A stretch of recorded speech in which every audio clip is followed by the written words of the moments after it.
छील से लेके कलवा तक मेरे भाई और बहन, इसमें मुमरा, खारेगांव, कौसा सब शामिल।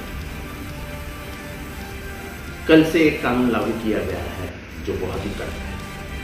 आपको 2 व्हीलर, 3 व्हीलर, 4 व्हीलर चलाने से रोका जाएगा। आपके 2 wheeler, 3 wheeler, 4 wheeler police station में जमा किए जाएंगे और जब तक लॉकडाउन खत्म नहीं होता तब तक ये उनके पास ही रहेगी और उसके ऊपर आपको जुर्माना देगा। आपके मालूमात के लिए बता देना चाहता हूँ कि अब ये वायरस का फैलाव बड़ी जोर से हो रहा है। अगर अखबार पढ़ते हो तो पूरे देश में क्या हो रहा है ये आपको मालूम है।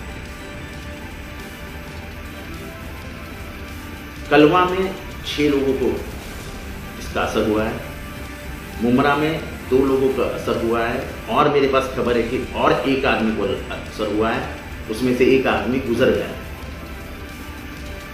अब अगर ये इस तरीके से फैलने लगा तो हम बड़ी मुश्किल में आ जाएंगे। मैं बार बार आपको इसके लिए बताता हूं कि इस शहर से, मुमरा और कलवा से मुझे प्यार मोहब्बत है, आपसे प्यार और मोहब्बत। आप मेरे भाई बहन के जैसे।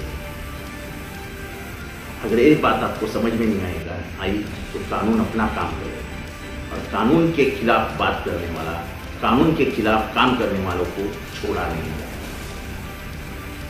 कानून का अमल होगा और उसमें आपको साथ देना।